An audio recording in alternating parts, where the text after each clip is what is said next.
good, but I want to hear you. Good afternoon, everyone. Good afternoon. Good. Yes. So thank you so much, all of you, for are here. For those of you who don't know me, my name is Blvd Hudson, or the Queen, or Your Majesty, whatever works for you, works for me. And I am the program coordinator for the South Florida Enterprise Center. We brought this together. We'll talk about what this mission looks like and what our goals is as we go on. But since everyone is enjoying their food, we're going to get a few minutes for a couple of people that are on their way, and then for you to continue to enjoy your meal, and then we'll get started, okay? Awesome. Thank you, all right. Thank you. All right.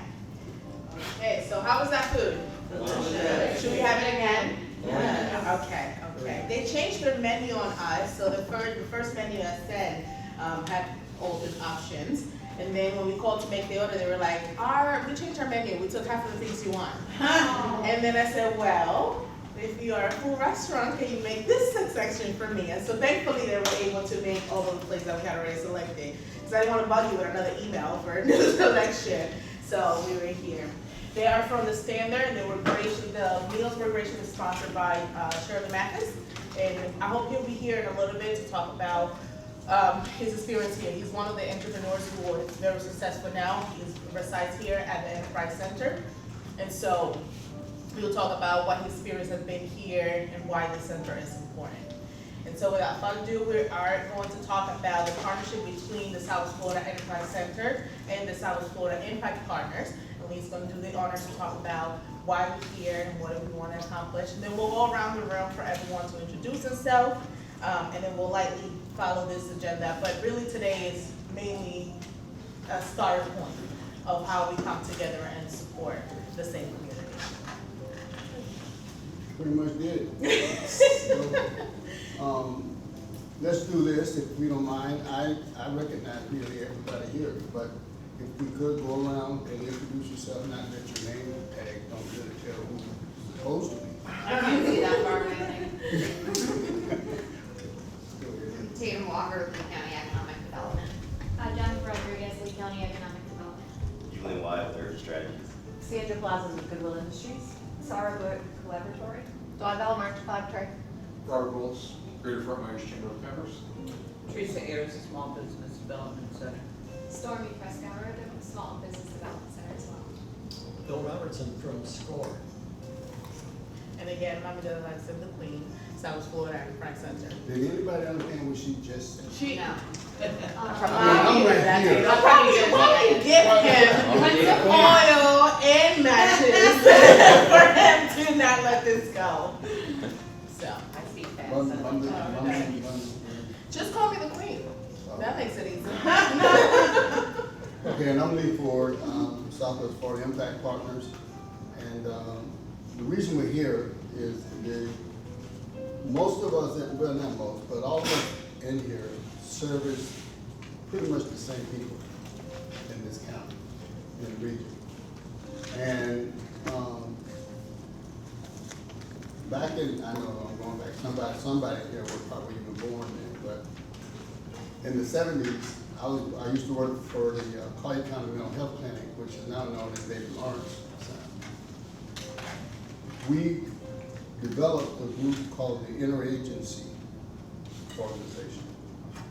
And that was everybody that had anything to do with mental health and juvenile, children, youth services. We all would come together monthly for lunch. They used to call it brown bag lunch down at Naples City Hall, at the community center at Canby Park. And we would share different ideas and things that we could do together and support each other in our own endeavors to better serve these communities. I was a community worker, and I used to go out in the community and do Baker and Myrack folks and pick up drunks off the streets, all that kind of thing back in those days. And but it was very efficient and it worked very well. And for those of you who are old enough to remember those days, that's when the government decided to get out of the mental health business. That's when they started closing down most of the mental health facilities and taking away all the money and the grant money and the funds for those programs. And here we are today with that same problem, even worse. But they were able to get foundations and other organizations to support these programs back then because of their unification and working together. And what I was thinking is, and that's leap forward thinking, that all of us, if we work together a little bit, there's some things that we can do together to service these same organizations and still stay independent in your own personal, individual goals, programming, and objectives. We just support each other in those endeavors. Because what I do here with businesses and things are completely different from what maybe Goodwills do as SBDC. I'm private and independent. I can go further with them than you can governmentally because of the liability issues. I can go with the client and help them negotiate a contract. I don't know how far you can get into that. And as far as I understand, you really can't get in it, but I can because of my independence. And I've been doing that here for about 30, 40 years. That's what I did for a living here. That's why so many folks know me, because in the banks and all that, I used to help them negotiate their loans, lines of credit, and all this stuff to help them facilitate contracts that they would get from the major contractors, city or county or state. So what we're here for is to hear your ideas of my idea, our idea. This is something that's work with. I'm with You've y'all. been great to work with. This is something Thank else you, to work Sandra. with. But, so, just with that information, I don't want to go any deeper in it because I really want to hear what your thoughts are. I want to hear from you. This is not designed, it's not, we don't have a 5-point nothing. It's just open for discussion and as to how we can come together as a entity in the community to work together to service our clients in our capacities. Before we jump into that, is everyone familiar with what the South Florida Press Center does? Yeah. So if you, a lot of you, if not all of you, have more content and more history than me. I've been here for 10 months. But this position was created, program coordinator was created precisely to this, to be able to help the same community, as Lee said, that we are already helping, but we're kind of doing it separate. So this position was created to kind of bring all of those resources together and have a hub, a meeting point. As we stand here, as we sit here, we already have a relationship with many of you, either directly or indirectly. With USI, we have a grant program going, a loan program going, and I work very close with their, what's her? Tatiana? Yes, but her title. Grant analyst? Yes, the grant analyst, to make sure that our clients are ready to put those applications, that they understand what it means, what the loan is. I've been trained on that. We have the Micro Enterprise Institute that happens Mondays and Thursdays right now. The class just started, which is a packed class, 20 students, right, Sandra? We have mentors that come once a month from SCORE. And so we are all in conversation to support this group. But again, we want to make sure that we are all in the same page and that we are having the lines of communication open so that when they need to do something that we don't have the capability of doing, but one of you do, it doesn't feel like we're just like, oh, here it is, Taylor can help you, and then go, right? More like I will make sure that I reach out, we have a relationship so they feel guided throughout that process. So we can start talking about kind of what we are doing, how are we currently doing the work, and what are some of your ideas to continue to do that work and enhance that work? Well, I already enjoy and love the fact that we have the classes here and that they're following through the program and then having mentors. Because it's really important for a lot of the participants, once they're done with the class or once they get their business started, they still need a lot of mentorship. And I don't stop at mentorship, but I'm one person and I serve many, many folks, but to know that SCORE will be here through the time that they're done, either with the program or people that are coming from outside that want to learn more or get mentorship, just having SCORE here, or even also SBDC, because I know SBDC works a lot in the community, that's an excellent first step, just to having people know. But the other part of it is having people know that that is here. And that's what people don't know. A lot of people don't know, or maybe it hasn't been communicated yet, Mommy, because this is all kind of new, that there is mentorship available here, whether you go through a program, my program, or any program where you start your business. So that needs to be externalized more so people know that these services are here for them, regardless of how they start their business. That has been our biggest hurdle with any business that we touch, is not receiving the information that there's no cost services to support their business. Right. I mean, we talk to thousands of businesses every year and probably 80% don't know. And so it's really, how do we get that information out there about SCORE, SBDC, Goodwill? Because we host offices at our building as well for SCORE and SBDC for everybody to have access to. But it's how do we reach all the businesses? We did really good when we had money to dangle for everyone. But it's got to be bigger than just here too. Yeah, I would agree with that. I think a lot of folks in Fort Myers are familiar with the work we're doing in the greater Dunbar area with the redevelopment, but we're also a CDFI, so we have capital to deploy. But we're new CDFI. We got a large grant from the Truist Foundation last year, but I think a lot of folks still don't know that we're a capital provider. So yeah, just trying to get more information out there, connect the dots. You got a lot of money to give, trying to get out so I can get some more. But I have been working with Blvd and Peter. We've closed on 3 loans, so that's been great. The funds deployed about $50,000 in total. So. One of the things that we did in the past, SBDC, is that we used to do lunch and learns here. And then what we did was we would correlate the lunch and learn with whatever the program, at whatever space or place they were in their program. So if they were talking about financing their business and that, we'd have somebody come in and do a little thing about, you know, credit and making sure your credit was in good shape, and just like some basic information about how do you go about preparing yourself to get a loan, right? So then they're talking about the business plan. We'd have somebody, one of our consultants, come in and sit in and talk about, you know, how we work with businesses in regard to the business plan. And then, of course, then they come into the marketing aspect of it, and then I usually would come in and talk about the use of social media and how can they use social media to promote their businesses.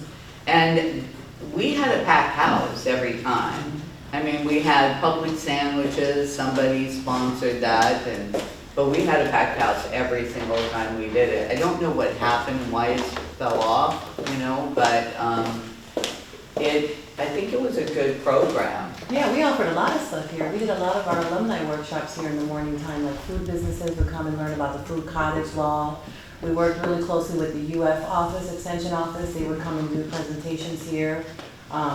So yeah, and I know that there was a shift in management back then, and I think that is where, when the shift happened, things kind of just fell off a And little some bit. of our consultants shifted as well. Yeah. So, yeah, that's what I guess happened. it's just getting the word out again. You know, letting people know that it's still here. Go ahead, Delaware. Well, I've heard SCORE's name mentioned a couple of times, so I need to speak up. We're here, Bill.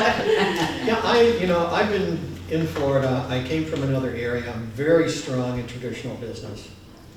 I've been here about 5 years. I've been with SCORE almost the whole time. I find the opportunity here, as far as what we're talking about, and it sounds like we are all on the same path, coming from different directions. I've been the chair for about 1.5 years. My discovery in that was that I think there's a lot of things that have happened to us. You mentioned disconnect. I think it's huge for us. We have been here for 50 years. How many people have heard us speak? How many people know what we bring to the dance?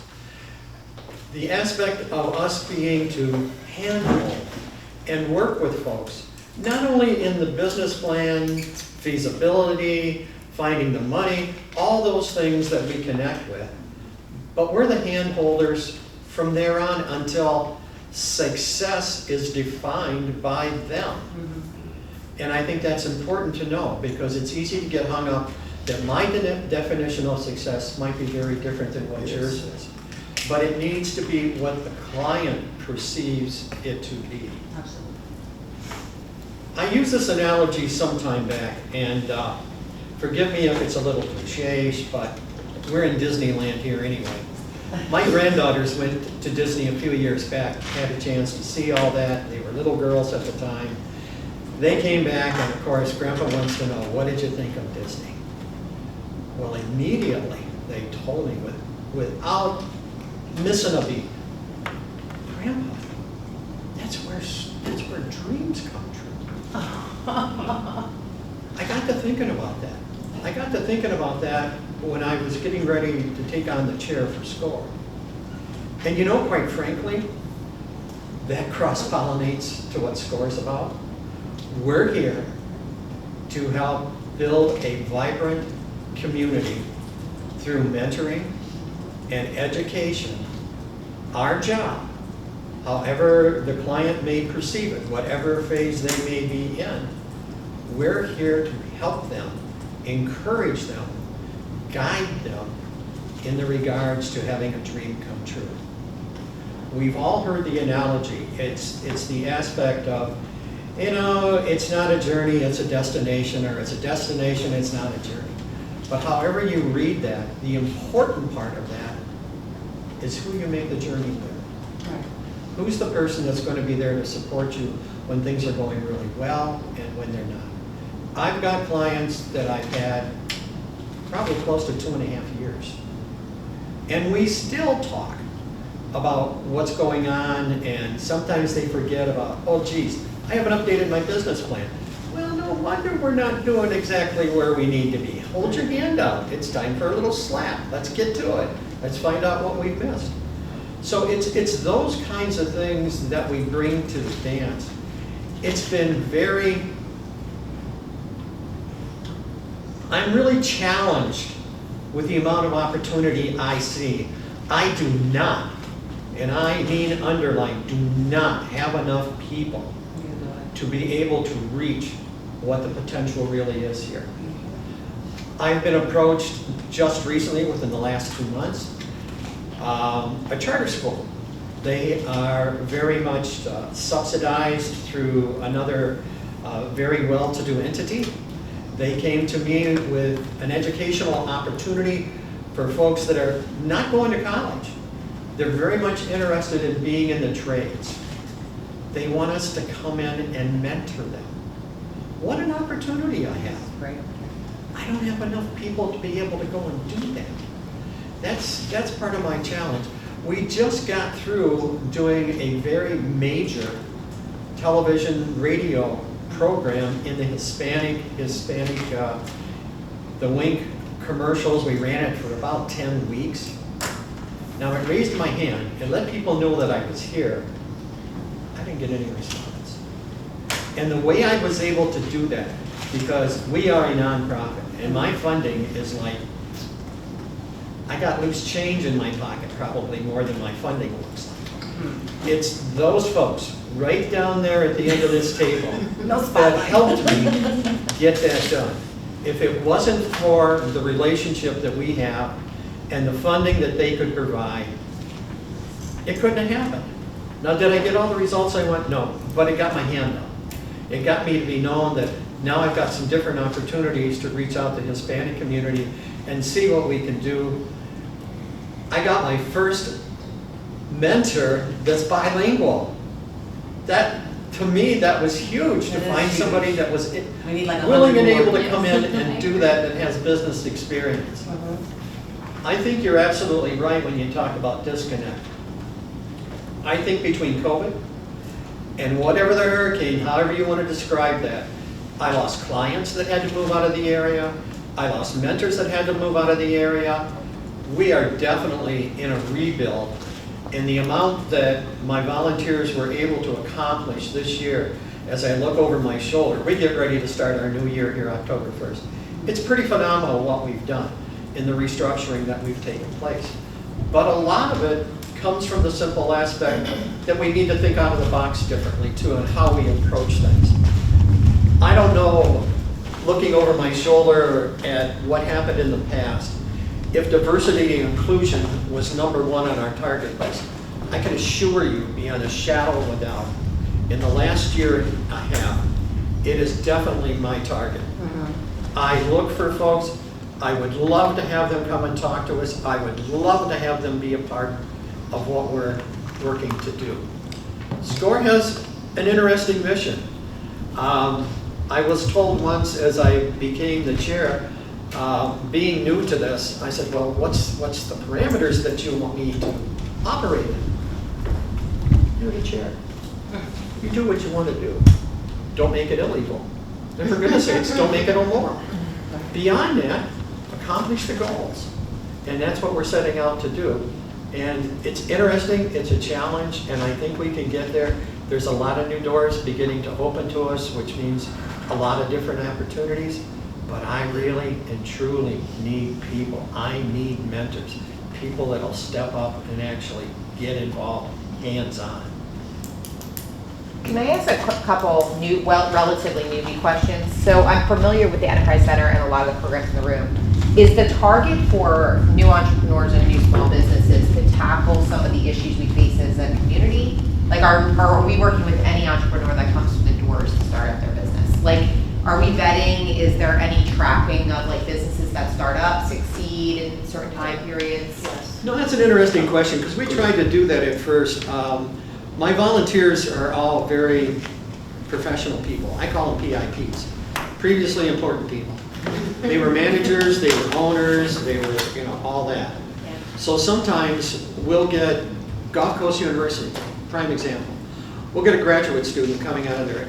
The phone call will be, I want to be an entrepreneur. Well, that's interesting. What are you interested in? I want to be an entrepreneur. Right. What does that mean to you? That's what I get. Yeah, and that's where the conversation starts. And sometimes, sometimes they're diamonds. Now, let's face it, sometimes there's rocks. Yeah. But sometimes the rocks can develop to a diamond. It just may take some time and the conversation to get them to think about, well, what are you passionate about? What do you really enjoy doing? What's the one thing that if you had no other choice and you could do that, what would it be like? We also cannot forget the aspect, I refer to them as side hustles. There's a lot of moms out there, a lot of ladies, that the kids are in hockey, the kids are in baseball. The cost of doing that is pretty outrageous. So they want something on the side. They want to have a cottage industry. They want to do something that they can do, I don't have to be away from home, but maybe I can do something on the internet. Or maybe I can do t-shirts that are imprinted. Maybe I can do something else. So it's interesting as we develop those things as well on what we end up with there. I think to tell somebody you got a crazy idea is not it's not in my vocabulary. Where they learn that it's a good thing or bad thing is as we walk through the business plan and as we do the feasibility study and we get into the nuts and bolts of what this looks like. How much does it cost us to really launch this business? What's the profit picture really going to look like? When am I going to make a profit? When do I break even? If I need money, where do I go to find that? The lights go on. Yeah. It's almost self-discovery of, oh wow, maybe I need to change this. Maybe I need to do baby steps before I really get a brick and mortar. Because everybody wants, I only need $500,000. Well, that's interesting. How much do you have? Maybe And I'm 50. unemployed. Yeah, maybe 50, and by my credit rating is about 520. Yeah. Okay, we got some issues to. It's not that we can't get there. I don't tell them no, but it's a journey. It's going to take some time to get where you want to go, and you can't give up. You got to keep going at it. Yeah, I asked it because we did Impact Invest. We did do dollars out to 5 entrepreneurs, and now we're doing almost more of a venture cap type fund with an organization. But there's 2 things I've seen in my early vantage point here. One, being an entrepreneur is not for everyone. It requires blood, sweat, and tears, and it's really a commitment. And by loaning out with a return, that's a big burden on people, a debt, right, as they're building their business. So that was a different audience than maybe an entrepreneur who wants a side hustle on Etsy, right? That's a totally different thing. Absolutely. The second piece was we're trying to move some of the bigger issues that we're facing in the community with mental health and housing burden and things like that I would love to be able to pick back up with impact investing and fund entrepreneurs that come through to move the needle on those issues. But without any real like data point or understanding of like how many entrepreneurs come through that want to stand up those businesses, how many are successful, does our community understand? It sounds fun, like you said, to get the call from FGCU. I did that when I was in college. I'm gonna be an entrepreneur. No, I'm not. I'm gonna go work for somebody. Like, it was just part of the journey.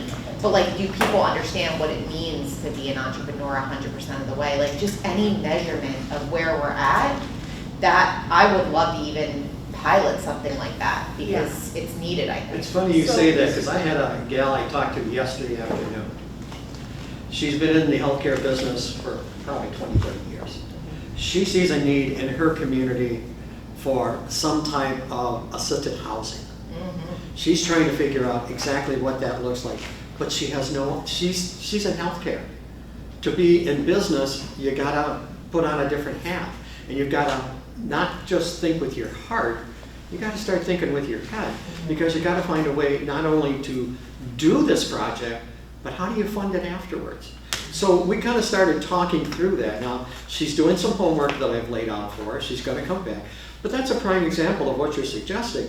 They're out there. They just don't know where to go to start the journey. Yeah. So for the South Florida enterprise, when I got here, we didn't get a lot of data transition, but we are moving for that. So before we had the incubator program, which is a class setting. Essentially, it's a business class. It's a 2-year program. The data points for that are not what I would call favorable, because we had a high number of applicants and enrollment, and then a very low number of graduates. So because of that, and obviously getting the feedback from those who went through the program, we moved to the one-on-one mentorship. So part of that is now putting Goodwill Enterprise Institute in place, having this core mentorship. So we're starting that program now. And we're doing that program so that we could have those data collection points, because we don't have it. A lot of our businesses here, and a lot of the individuals that come through the door, I'm not really sure what that looks like. I had a meeting yesterday with an entrepreneur. She said, I've been in business for 10 years. I have no business credit. I don't have a business bank account. I've never filed taxes. Holy. Said, okay. And so for the business, because she has she doesn't know the difference between her finance and the business finance, and she had that all intertwined. So I want to pick it back up, and I want to reintroduce myself to the community, and I want to rebrand. I want to do a website. I want to pay $500 for it. I said, hold on. Let's not advertise yet. We're not ready there. So we have to take a step back. But a lot of entrepreneurs are there. They know the work. They are been in business. They have clientele, but they don't have that foundation of the setup of a business, of the difference between their finance and the business finance, the difference of their credit and the business credit. And so that's why we're now taking the approach of, even if you've been in business for however long you've been in business, we got to take you back to the drum board. We got to take you back to the start to make sure that you have everything correctly. It helps you obviously set up correctly, but it helps us have those data points of how many entrepreneurs are here. And to be honest, some of them also we need to have a conversation with them of like, you do the work, but you need someone to CEO your business. Everyone is not made to be an entrepreneur, as you said, right? Everyone is not meant to be the president of their own business. And so those conversations we can only have when we start seeing, okay, you don't have your finance together, who do we then employ to do that? So a lot of it is giving them that reality check in a way that it doesn't just leave them lost, but like, this is where you're at, this is where you want to get, these are the pieces that you need. That might include hiring somebody, that might include a loan or a grant or a mentor, a class, that might include those aspects so that you can get where you are. So to answer your question, we don't have them yet, but that's what we're working towards. Okay, got it. And that's not just a here problem. I mean, that's everywhere, and that's one of the big things we saw during COVID was how many communities underperformed in receiving federal funding for PPP, which is why we funded SBDC, SCORE, and LEAN, was because we realized when we were giving the grants, like with initial CARES, like here's money so you can help your business stay afloat for a month, is what it originally started as. We were getting all these applicants who said, can you pay my personal Zelle? Can you put it in my bank account? And we're like, no. You need to have a business account, or they're like, no, I have my business registered, but not with the state. Maybe with the city, they have a business license, but not with the county. So that identified a lot of those issues that these people have been working their business without being in business from a federal aspect. So that's why we funded the technical assistance to get those businesses 504 ready. So when the next emergency is, they have their taxes, they have their bank accounts, they have their registered information, and they can apply to receive federal funding. And we did get a lot of good feedback because we started this before the hurricane. So when the hurricane hit, we had businesses say, because of this assistance through these partners, I had all the information I needed to apply for emergency assistance. And it's just, from our aspect, it's back to how do we reach more businesses that these free resources are available, because there's 40,000 businesses just in Lee County, and like I said, maybe 20% now. Right. So it's got to be a collective campaign to share these resources out to everyone that we talk to. Yes. And again, that's what we are here, and also to get them ready, right? Because they might know about the resource, but then they need all of the documentation. So we are at the Enterprise Center, a team of 3. So, we do what we can, but in that time, like I got trained with USI, so I can walk them through the application grant. I'm getting trained with Goodwill as well. So the progress will be made, but obviously we need more support. And in addition to that, we need qualified people that are going to handheld. This work that we are doing definitely needs some handheld, some reality, and some tough conversations and open communication, so that we can, maybe you're not ready this year, but you'll be ready next year if you do these things. A lot of our entrepreneurs here, all of them, I would say, all of our entrepreneurs on site and both virtual, we have 54 tenants in total between virtual and on site. Are very passionate about their business, have a story that it's very, why they started a business, they're passionate, they know what they're doing, they want to give back to the community, they're just not figuring out how to get there. So they're eager to learn. We had our lunch and learns are back, so we started to develop those with several partners, with Goodwill, with SCORE, with South Florida FM partners. We are doing those lunch and learns and those workshops again. We actually have a grant writer next week. And we're doing those to figure out what the need is. So we did it based on what the conversation was thus far, but we continue to get people through the door. We get about maybe 10 new individuals through the door a week that say, I want to be in business, or I'm already in business, or I have an idea. So the clientele is there, is the roadmap. I want to circle back just for a second to something you said earlier. I think to a certain extent we're enablers from the standpoint of what the IRS does. When you go out to the IRS.gov site and you look at an LLC, you look at an SEC, nonprofit, what do they ask you? Really basic questions. There is no screening whatsoever. In a matter of probably under 10 minutes, you're an LLC. And that's where the trouble starts. Because now you're an LLC, you're a registered agent in the state, you haven't filed with the state, you forget to file your taxes, you forget your quarterly taxes, and I hear that quite often from clients. How did your taxes go last year? Do you have filings so we can use that to move forward for asking for money? Well, quite frankly, we didn't make any money last year, so I didn't file anything. Well, you can file 0, you know. Well, I didn't know I needed to.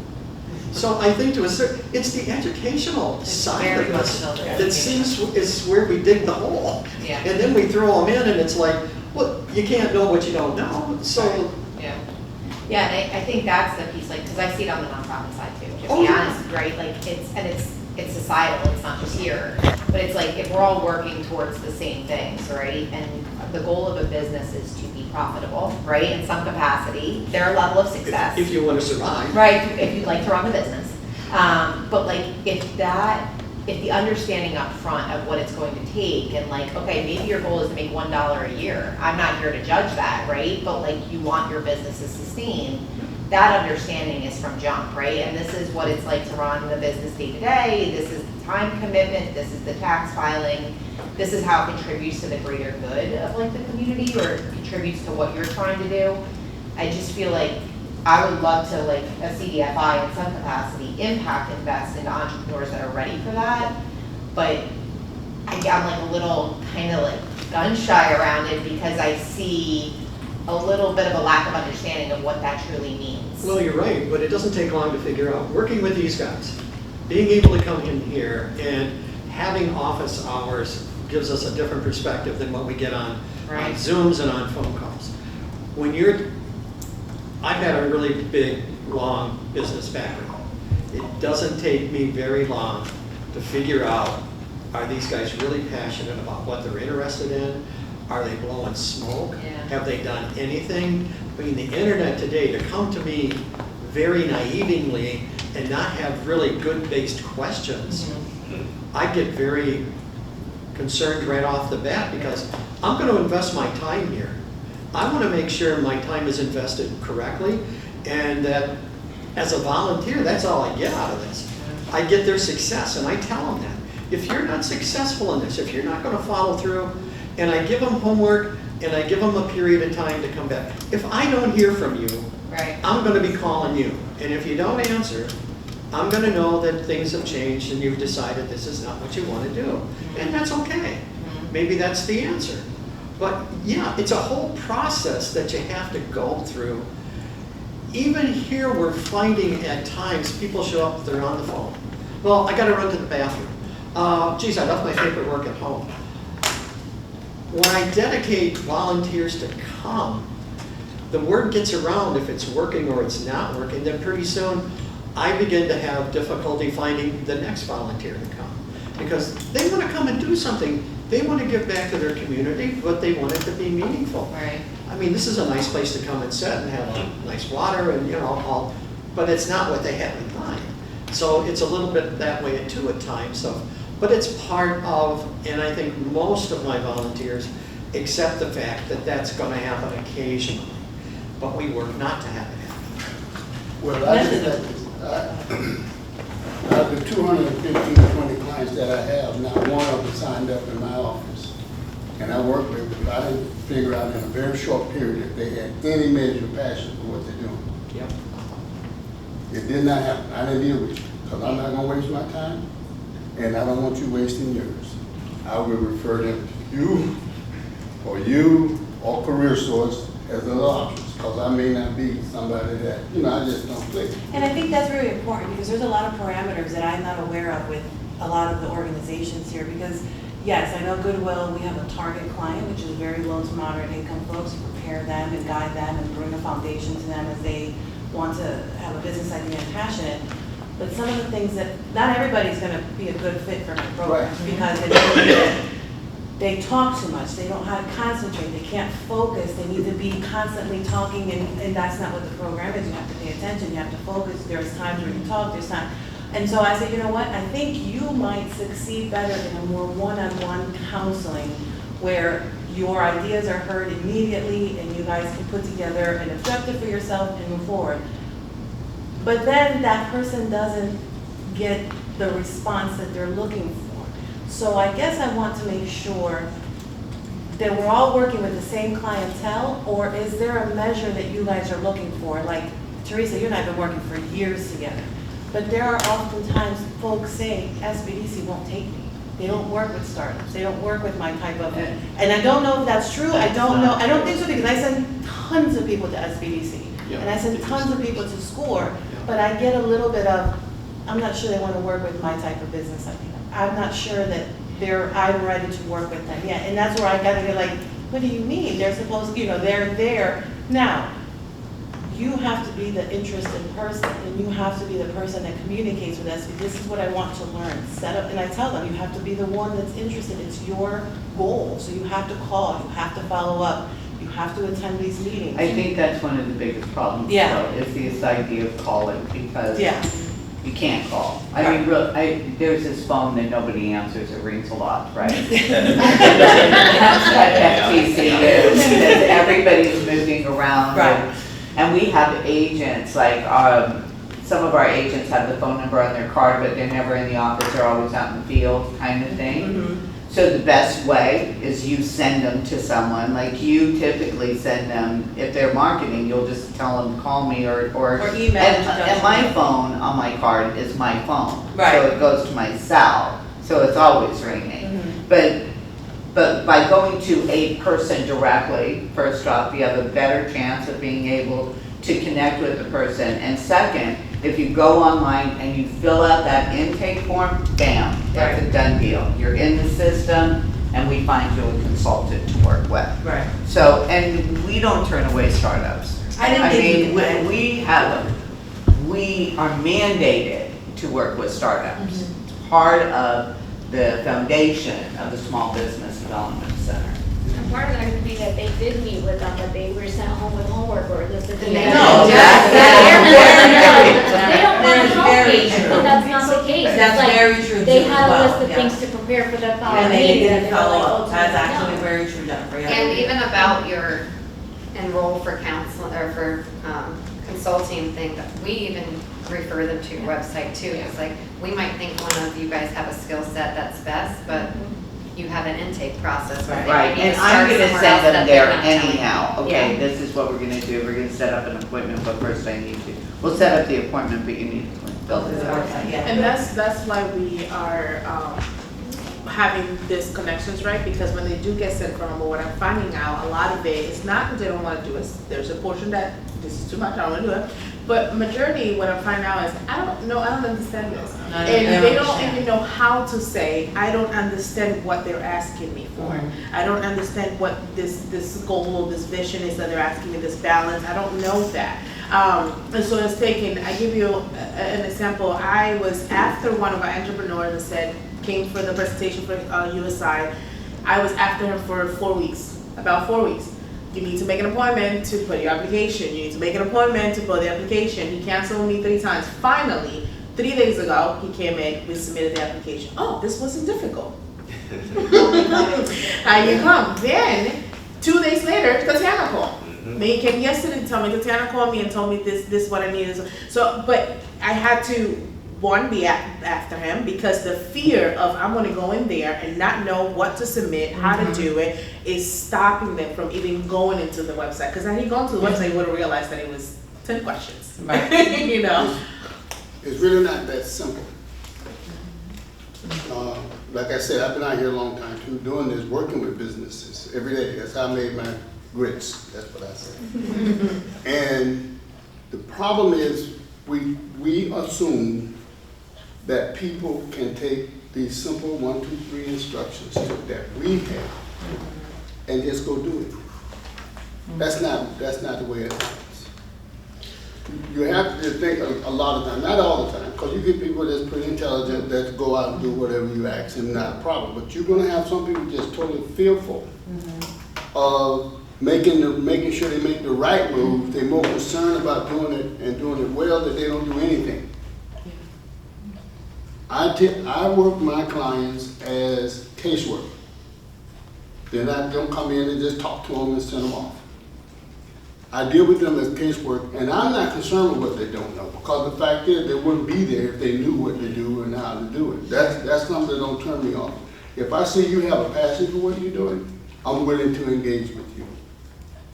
Because I've been there, well now I'm on down to 2, but I have 4 businesses that I run. I'm the man of all 4 of them.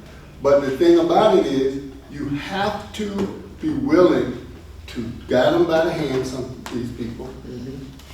Tell them, say, well, go down to the city and get your, like with the opera program. Simple, right? Get a business tax receipt. Simple.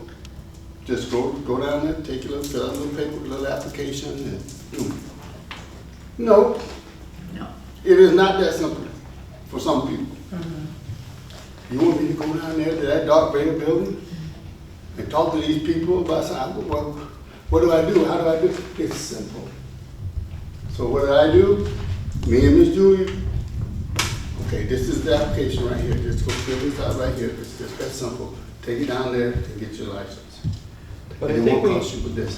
I think along the way we take for granted, I know I do at times, that they understand technology. That too. That they actually know how to go and do that. Or they have access to it. That's the other piece too. That's why I deal with people as case clients, as case work. It's different. It's not like you got a client to come in, you advise, you coach, you tell them this, ABC, and then you send them out to the world.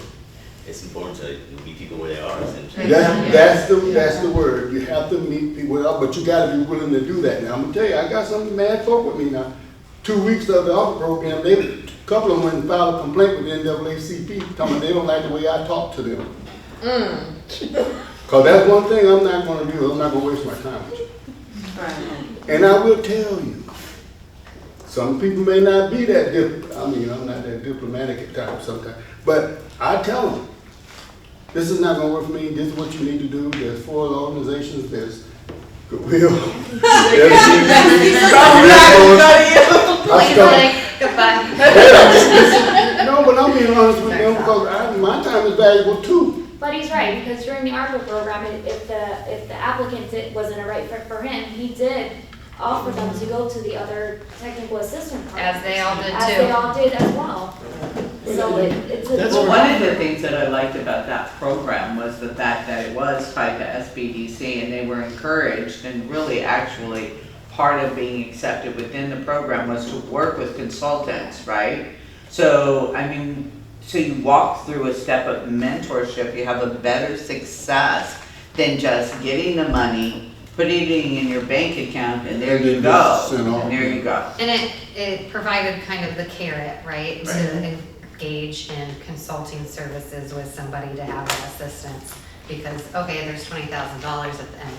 And then we had some people say, well, this is too much work. He's like, how long does it take you to make $20,000? How much is it worth to you? For 10 hours, That's you know? exactly what I do. I make it real. Okay, now how many hours in your business you have to put in, and the time you put in to make 20 grand, and I sit there and wait on the tip. Yeah. Well, I think right now there is an abundance of information online. One thing that you mentioned is like technology is accessible to everybody, but the sources that are being provided can be very confusing and can be misguiding. And I think my previous job before I came to SBDC, I was running the Veterans Entrepreneurship Program. So I had helped over 200 veterans in the community, and a lot of the organizations had been supporting that initiative. It's confusing for them. They don't know where to go.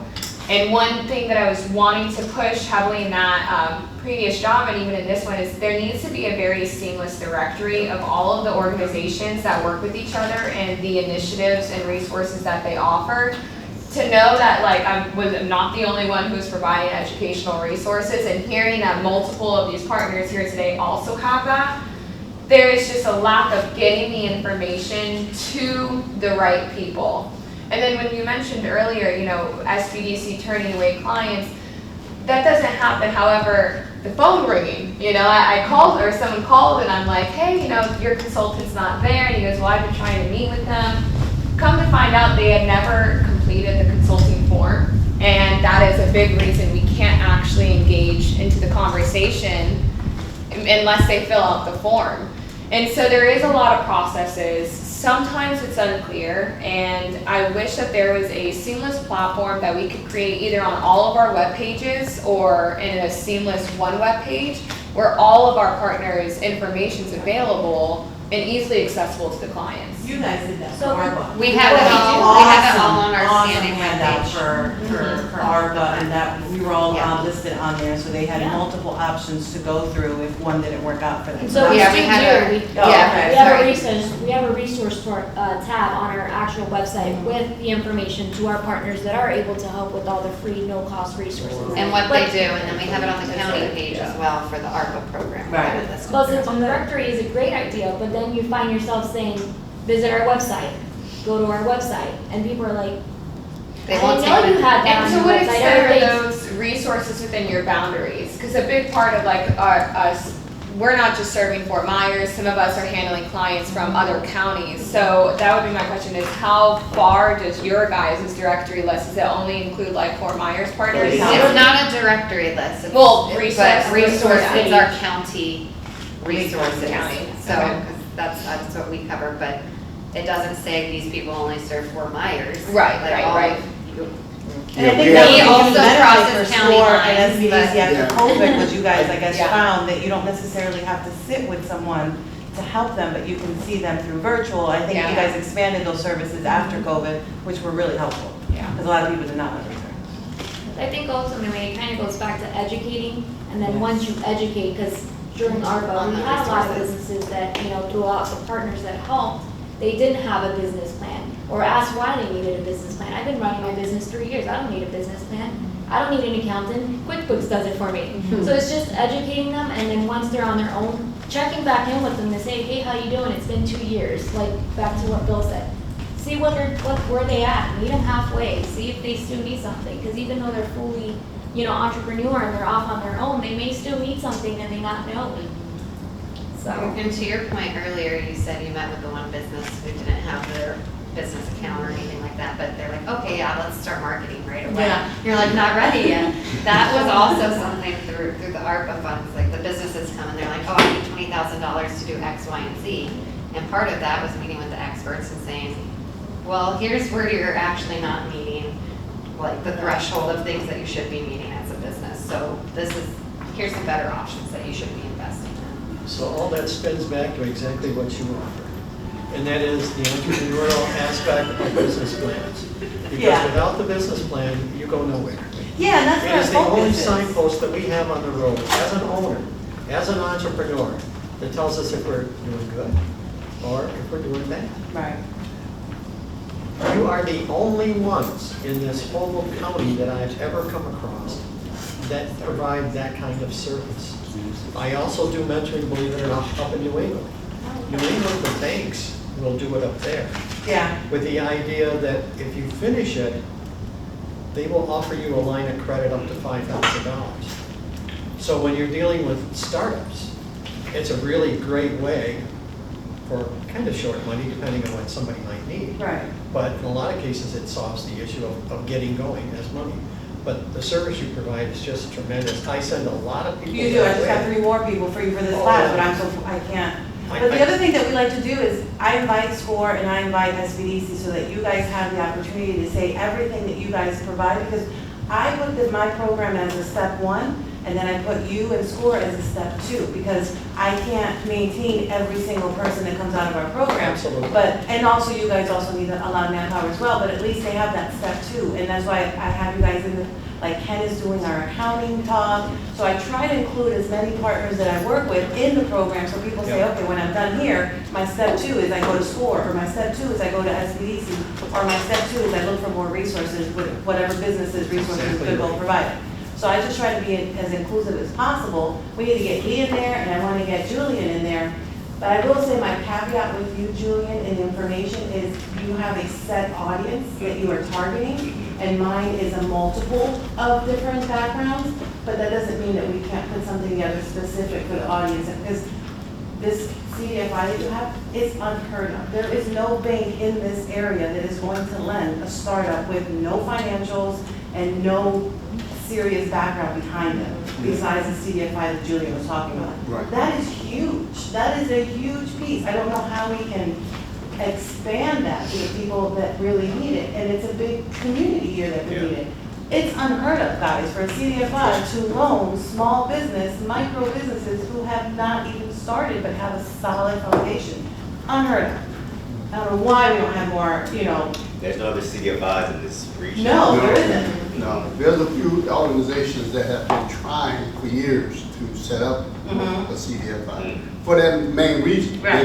They can do things as far as loaning and granting that other organizations just can't do. And Yeah. banks use them to do it because they know they can do it.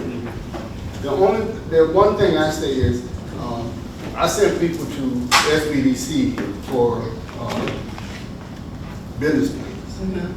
Some of you need a business plan, you need to go there, SBD, Small Business Development Center, and that's what I do. But what I've done with all my clients is, especially if they're up and running, and most of them is up and running, they're making a living doing what they're doing. So I will bring, like I do in my business today, but most people do in their business today, they hire experts in the area to do that work. They don't have to know how to do marketing. They get with somebody that they get a relationship with. That's why our lunch and learns was different. I brought the people here. I brought the banks here. I brought the marketing companies here. I bring the accounting people. I bring them here to meet with my clients, to give them an opportunity to start a conversation with them. Absolutely. And I bring 4 or 5, I had attorneys, I had all of them. Because in real business, you don't have to know how to become, but you know how to, one thing that we're gonna be doing here in the next month. Yeah. or so, the most important, in all my business, one thing I really need to know how to do is read a balance sheet. Have one. So I know a few of you have to, so I just want to talk about action text. So you're going to hear a lot from me through email, and I want to come down to each of your offices as well, want to know what the resources is there. So I hope you like me, because you're going to see a lot. Not only her, you're going to hear from me too. A lot But of this is important to me, Yes. at least to me, and I'm hoping it's important to all of you. Absolutely. That we spend some time trying to build this network. Yes. So that's what I call it, want to call it. Yeah. How No, come you thank don't you have for that? having us today, I'm sorry. we Yes. have No, to go ahead. every Thank you. meeting. That's You important. understand how you important. So, We've got business to meet. We're doing with.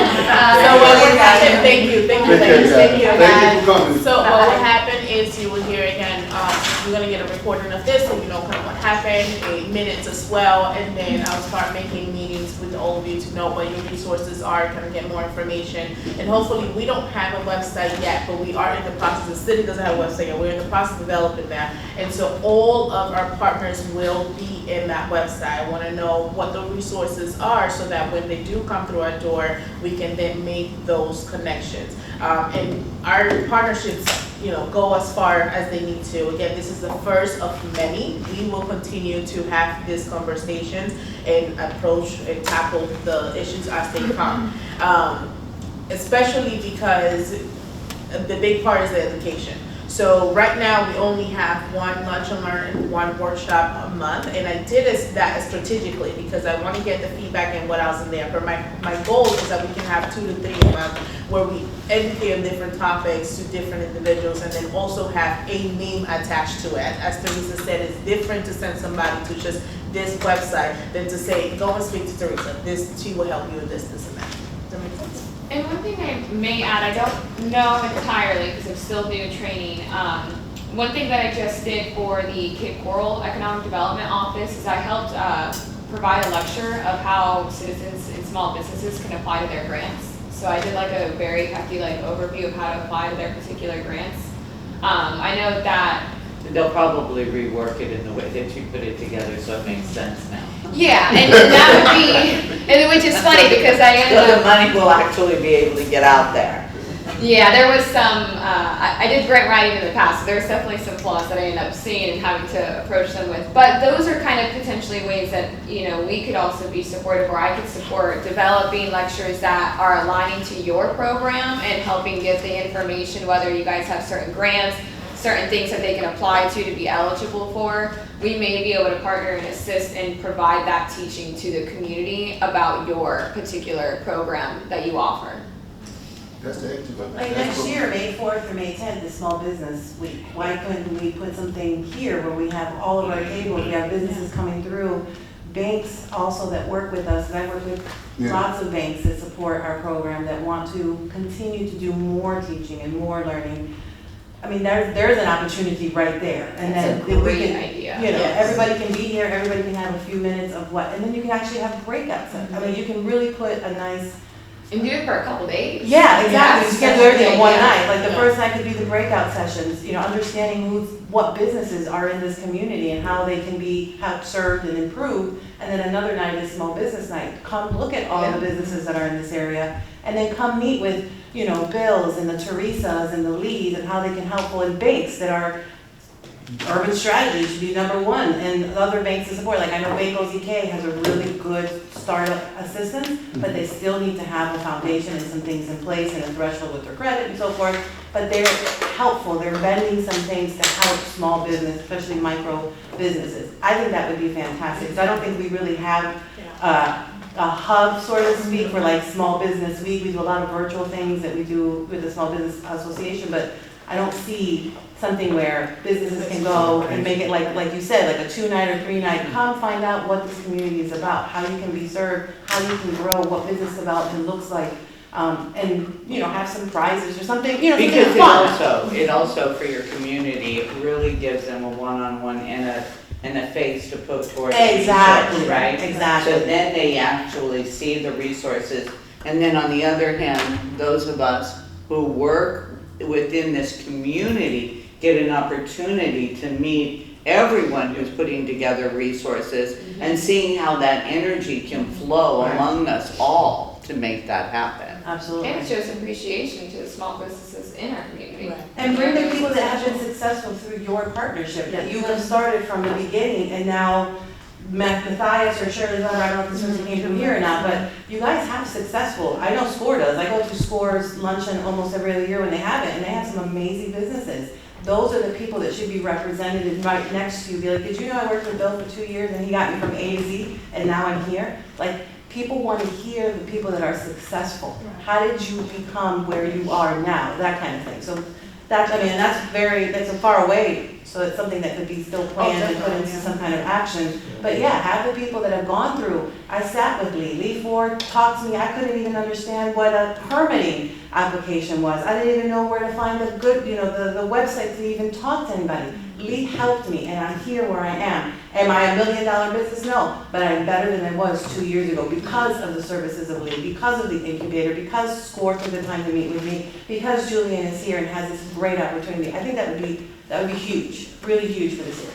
Also, on the subject of teaching and learning, if we can circle back to what we were saying about phone calls not being answered and that being enough to derail people.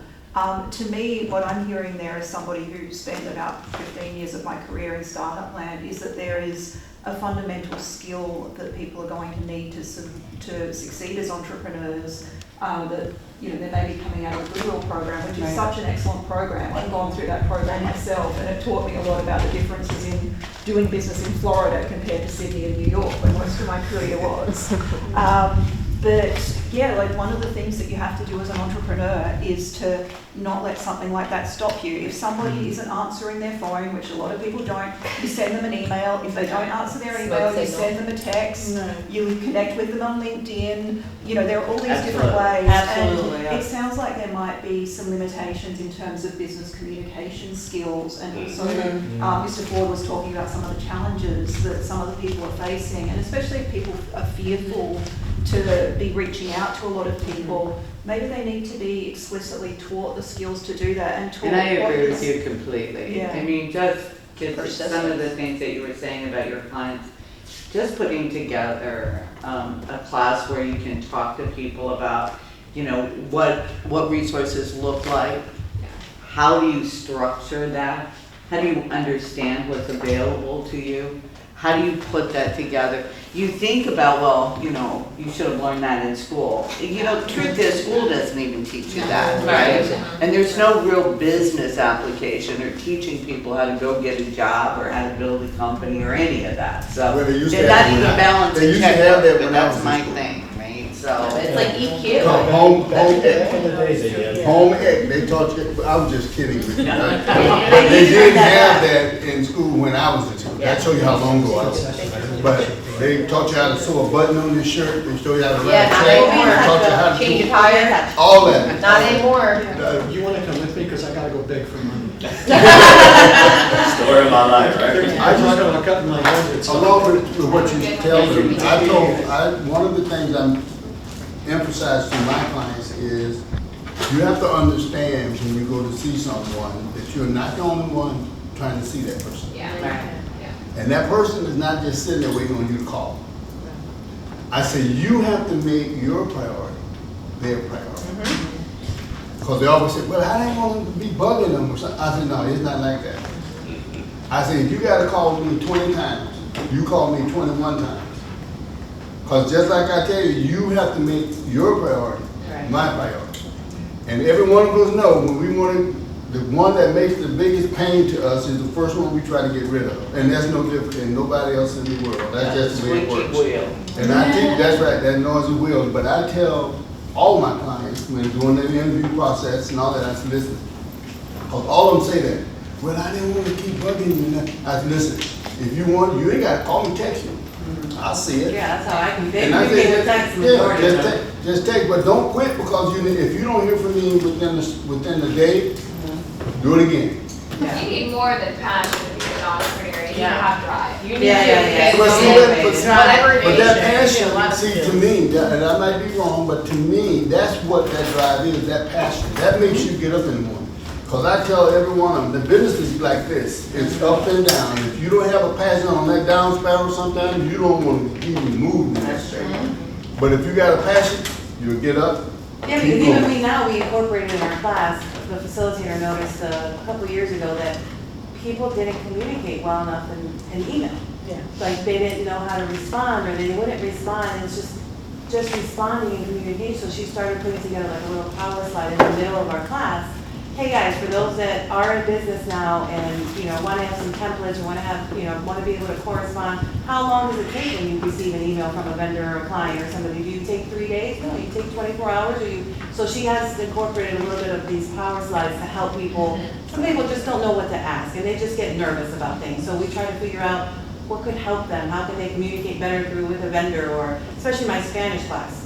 They won't step in a bank if there is no Hispanic speaking person in that bank teller. They just will not do it. And we try, and I have a Spanish class now where we're trying to show them, well, we're trying to learn English as well, but majority of them only speak Spanish. And we try to say, right now is the time for you to start learning the second language, English, because yes, you can identify yourself really well in Spanish and you have your Spanish community, but you want to branch out. You don't want to limit yourself just to a group of folks. You want to be able to sell your product and your service to everybody. So we try to incorporate, I send them to the Literacy Council for English, so those are the little things that we try to do just to improve it. And then plus we have community resource centers, which are available to everybody here. Every client that you have is free. They can upskill their digital literacy, they can get their resume, they can get Google certified, they can get Microsoft certified.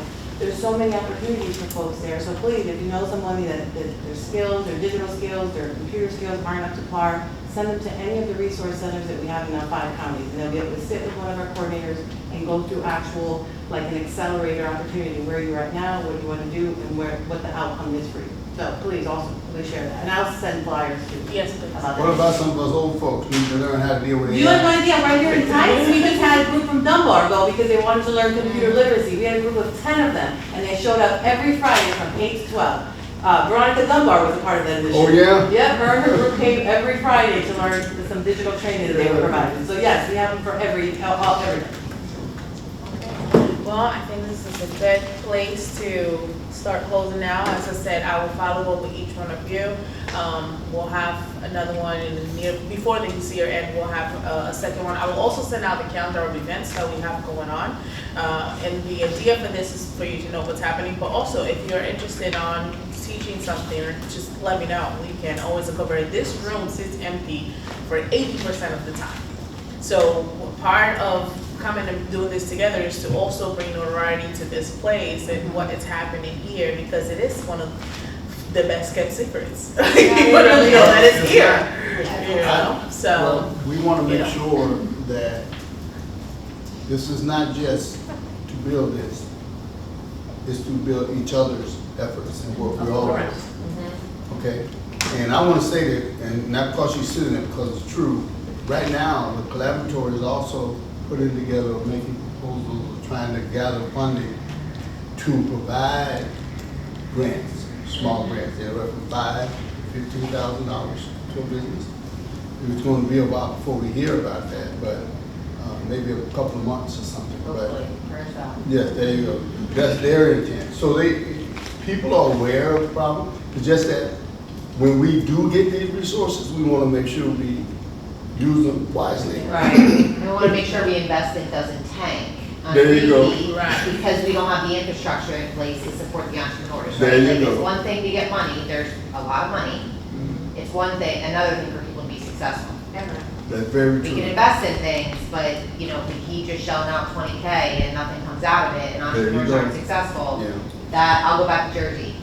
yeah. Lay the organization in Atlantic City and hope for the best. She's just looking for a reason anyway. Oh, We had a program, which I think it was, I can't remember, it was First Community Bank, that was when there's no more First Community Bank, but at one point, we worked really closely, which is now Cinemas, I believe. We worked with them on developing a loan program of $5,000. Yeah.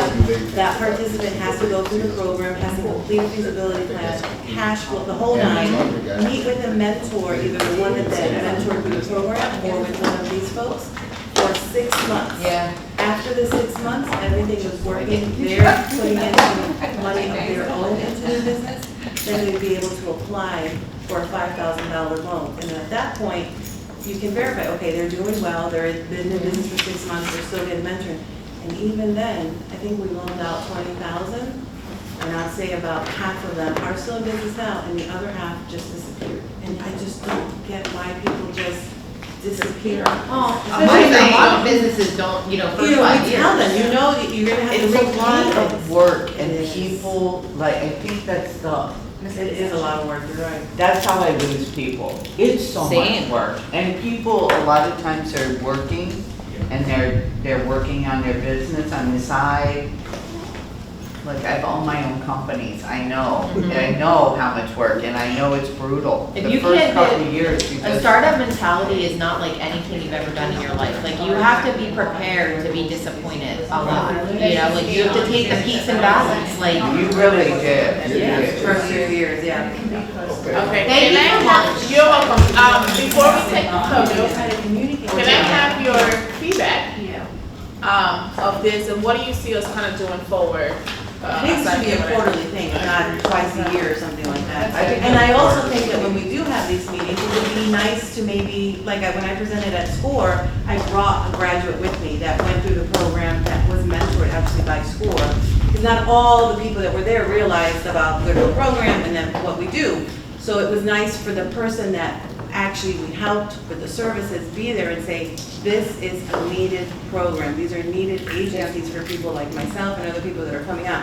So that would be nice to have like a guest business, either from one of us come for a few minutes just to talk about how their experiences was, and what's the value that they've received and where they're, I mean, it could be, not all the time, but it could be random people that we invite to the meeting and they speak first and then they can, head out, whatever. So quarterly? That's- Something quarterly, yeah. Yeah. Yeah, But I think that's, that's the best way to That's- stay in. we want, yeah. But we all gotta We're make, working gotta on work. Yeah, and what Quarterly. you're talking about, sorry, what you were talking about for the small business week in May. Yes. Something like a be your own boss expo or something like that. Right. A lot of people have the dream of one day being their own boss and owning their own business and putting it out there that there are resources, come and learn about them, come and learn from us.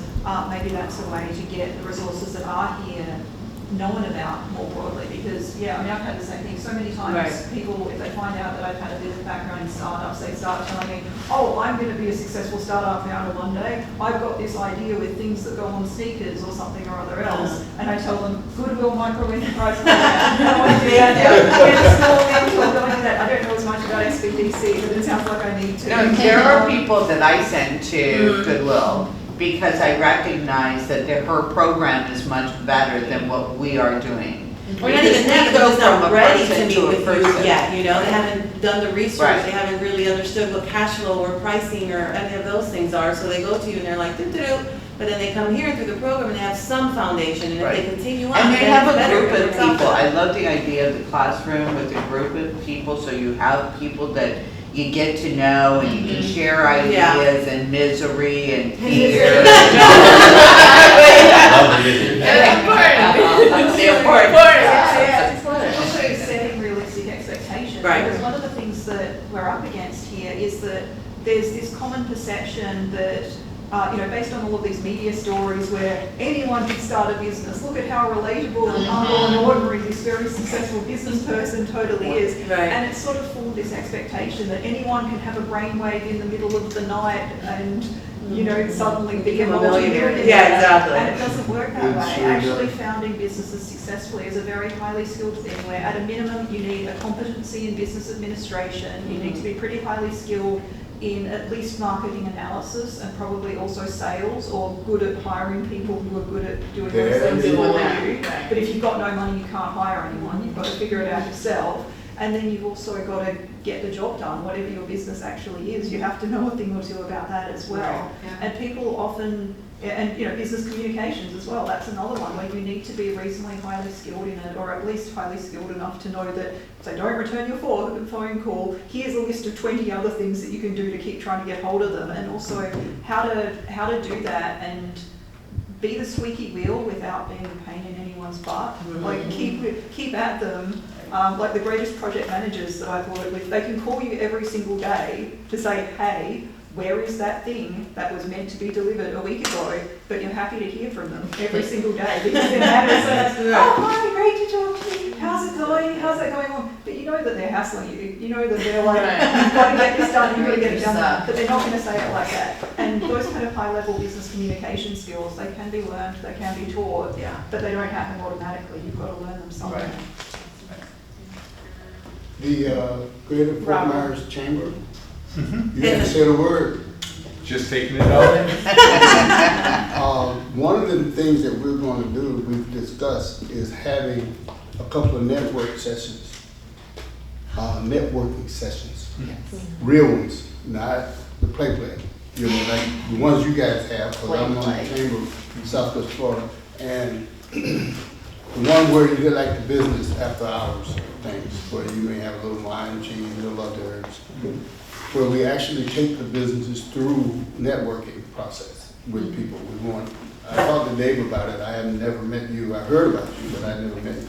So I wanted the chambers involved, and not only for the practice of networking and showing them how to actually do that. See, a lot of people think just going in, shaking hands, getting a card, stuff like that. It's more to it. So long training, we do trainings every month in networking. Okay. Except for our members who do trainings, and then I do, for corporations, I do a day and a half training just on networking. Okay, well, that's good to know, because that's what we need to help teach our businesses, these startups, especially guys that, well, not only startups, some of them been out there for a few years doing what they do, but they don't have any clue of how to actually do that to its benefit. So I'll talk to you, I'll reach out to you about that. That's something we want to do quickly.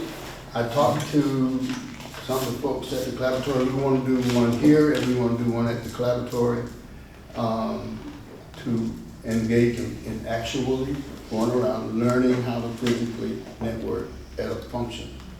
And also an opportunity to connect with the chambers, that they'll have an opportunity to engage with these organizations and figure out what they're all about and their purposes. So We have a nice little partnership with the Chamber in Cape Coral and the and the Naples Chamber, where if a participant, a graduate, comes out of our program with a full plan, and the coach says, you know, they're good to go, the Chamber's offering them a 6 month, they pay half 6 months, and the Chamber sponsors the other 6 months for their membership. So that we have that with Cape Coral and we have that with Naples, just as an opportunity for folks. We don't send everybody, because I want to make sure the person who's going is actually somebody that's serious, qualified, and they're ready to go. They're at that point, either they're in business and they just strengthen it, or they just started and they're ready to take off and they need that extra networking, that chamber, you know, assistance. They've provided that in the past. So that's something we can talk in the future, if that's ever something. Before I lose more of you, please let's go take a picture. Oh, geez, pictures! That's what we should have done in the very beginning.